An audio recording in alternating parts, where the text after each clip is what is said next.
Friends, welcome to my blog. તો આજે આપણે બનાવીશું બધાના ફેવરેટ મોમો. તો મોમોસ બનાવવા માટે આપણે જે વેજીટેબલ યુઝ કરવાના છે તે તમને બતાવી દઉં.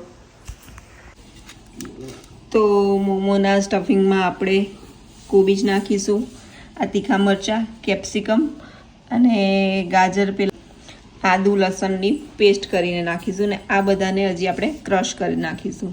તો પહેલાં આપણે હવે ક્રશ કરી દઈએ. તો મોમોની ફિલિંગમાં જે બધા વેજીટેબલ યુઝ થવાના હતા એ બધા અમે ક્રશ કરી નાખેલા છે. જો ગાજર, કેબેજ, પછી આ કેપ્સિકમ છે, આદુ, લસણ અને આ તીખા મરચાં છે. તો થોડું તીખું ખાઈએ તો સારું લાગે.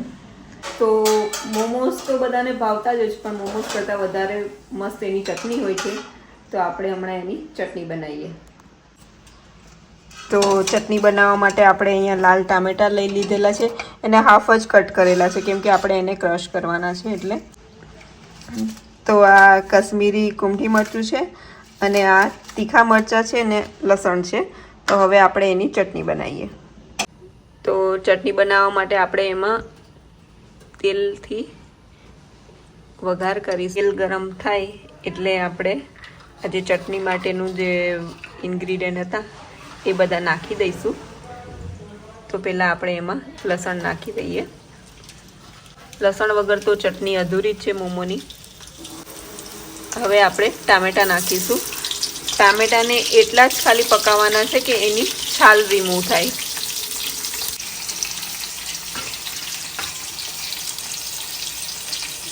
નાખી દે. આપણે એમાં મીઠું નાખી દઈશું.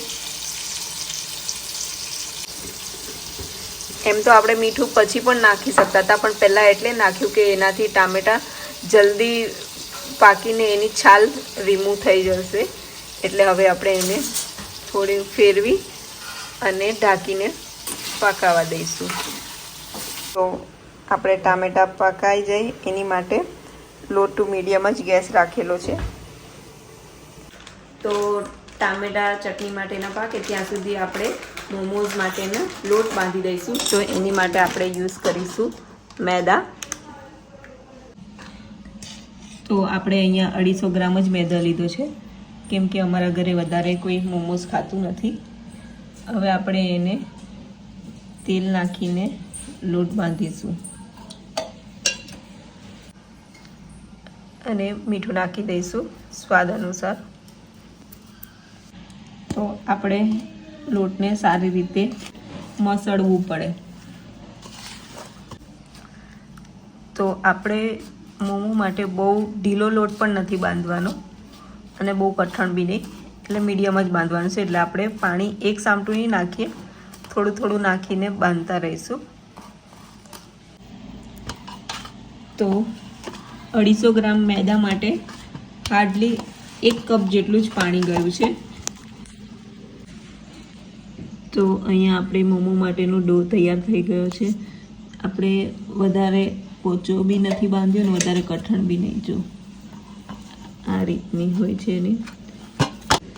તો અહીંયા લોટ આપણો બંધાઈ ગયો છે અને આને વધારે રેસ્ટ નહીં, પણ 5 મિનિટ રેસ્ટ કરાવવાની જ ખાલી જરૂર છે. તો આપણે એને ઢાંકીને અહીંયા રેસ્ટ કરવા દઈએ.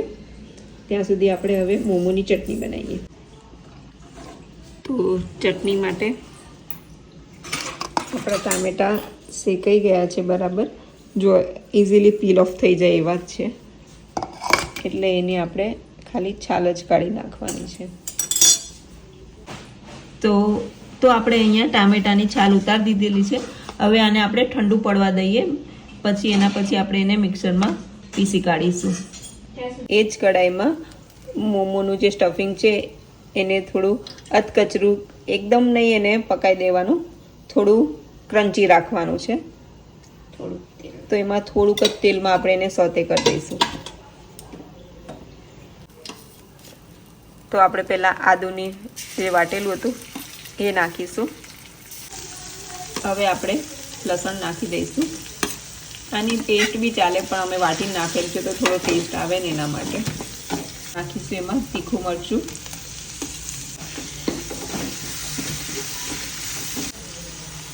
હવે આપણે ગાજર ને કદ્દુકસ બી કરી શકો છો, પણ અમે ચોપરમાં ચોપ કરી દીધેલું છે. એટલે કોબીજ નાખી દઈશું, એ પણ ઝીણી ઝીણી જ છે.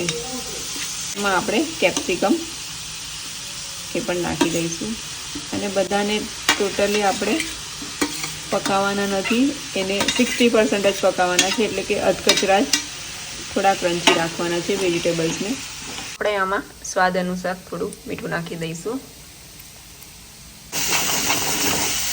તો આપણે અહીંયા વેજીટેબલ્સનું પાણી બધું ભરી જાય ત્યાં સુધીને જ એને આપણે શેકાવા દેવાનું છે. તો આપણે આ સ્ટફિંગ તૈયાર કરવા માટે એમાં થોડો મરીનો પાવડર બી નાખીશું. તો આપણે અહીંયા ટામેટાને બધું ઠંડુ થઈ ગયું છે. હવે આપણે એને મિક્સરમાં પીસી કાઢીશું. તો આપણે હવે એને પીસી કાઢીશું. ટામેટા અને મરચાં બધા ગ્રાઇન્ડ કરી દીધેલા છે. હવે આપણે એને થોડું તેલમાં સાતડી દઈશું. એની માટે આપણે થોડુંક જ તેલ લઈશું. આપણે અહીંયા તેલ ગરમ થઈ ગયું છે. હવે એમાં આપણે ચટણી નાખી દઈશું. હવે આપણે એમાં થોડું ટોમેટો કેચઅપ નાખી દઈશું. પતલી કરવા માટે થોડું પાણી ઉમેરી દઈશું, એટલે કે પેલું વાડકામાં જે હતું એ જ પાણી આપણે થોડું એમાં પાણી નાખીને કરી દઈશું. અહીંયા આપણી મોમોની ચટણી બની ગઈ છે. હવે આપણે મોમોઝ વણી લઈશું. આપણે આવી રીતે નાના નાના લુવા બનાવી દીધેલા છે. હવે આપણે એને નાની નાની પૂરીઓ જેવું વણી લઈશું. જો આ રીતે પતલી પતલી. હવે એમાં આપણે સ્ટફિંગ કરી દઈશું. એ આટલી પતલી પતલી પૂરી વણવાની છે. એમાં હવે આપણે સ્ટફિંગ ભરીશું. તો સ્ટફિંગ આપણે થોડુંક જ ભરીશું, જેથી આપણે એને સરખી રીતે બંધ કરી શકીએ. તો આપણે પહેલાં એમાં કોર્નર ઉપર સાઈડ ઉપર આપણે એના પાણી કરી દઈશું, લગાડી દઈશું થોડું થોડું, જેથી એ ખુલી ના જાય. હવે આપણે નીચેથી એનું મોઢું બંધ કરતાં કરતાં ઉપર સુધી આવીશું.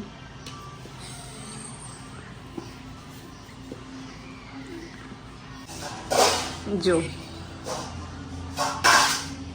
સારા બને. તો આપણે મોમોને સ્ટીમ કરવા માટે આ સ્ટીમર મૂકી દીધેલું છે. એની ઉપર આપણે આને તેલ લગાડી દઈશું, જેથી નીચે ચીપકે ના અને આસાનીથી નીકળી જાય. તો આપણે અહીંયા આટલા મોમો તૈયાર થઈ ગયા છે. તો આપણે હવે એને સ્ટીમ કરવા મૂકી દઈશું. આપણે એને સ્ટીમ કરવા મૂકી દઈએ.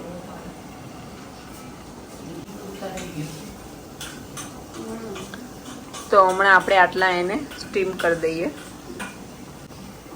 તો આપણે એને ઢાંકીને સ્ટીમ થવા દઈએ. તો અહીંયા આપણા સ્ટીમ મોમો તૈયાર થઈ ગયા છે. જો મસ્ત છે ને. તો આપણે એને હવે એક ડીશમાં કાઢી લઈશું.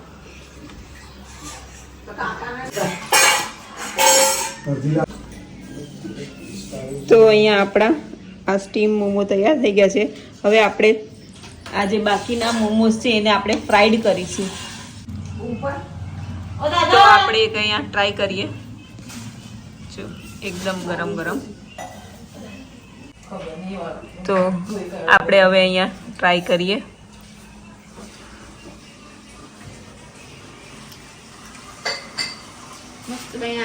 મોઢામાં પાણી આવી ગયું.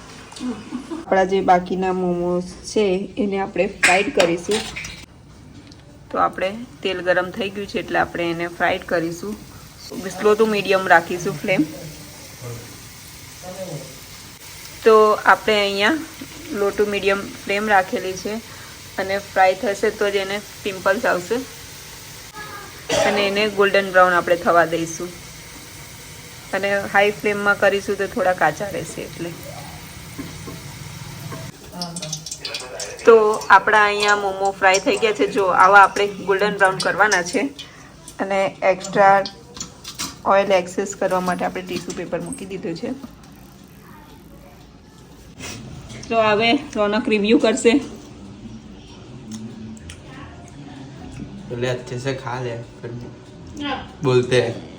તું તાર ગુજરાતી બોલ, વાંધો ને આપણી ઓડિયન્સ ગુજરાતી જ છે. તો વાંધો નહીં.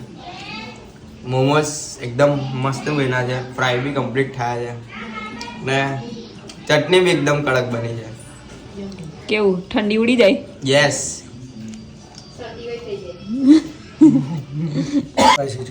તો આ બાજુ આ સ્ટીમ મોમોનો રિવ્યુ કરશે. અમે સ્પેશિયલ ચાઇનાથી માલ મંગાવ્યો છે રિવ્યુ કરવા માટે. ખરેખર બહુ મસ્ત બન્યા છે.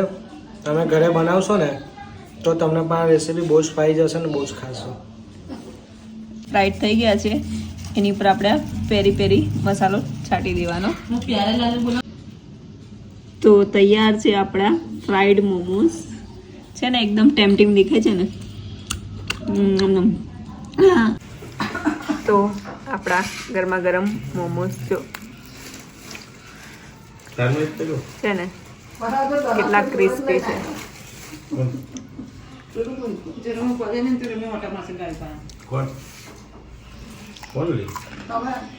ઓહો, તો ગરમા ગરમ મોમોસ છે. શિયાળામાં તો ઠંડી જ ઉડી જાય. તો તમે પણ ઘરે જરૂરથી ટ્રાય કરજો. રેસીપી ગમી હોય તો લાઈક, શેર અને સબસ્ક્રાઈબ કરી દેજો. મળીશું નેક્સ્ટ રેસીપીમાં. Bye bye.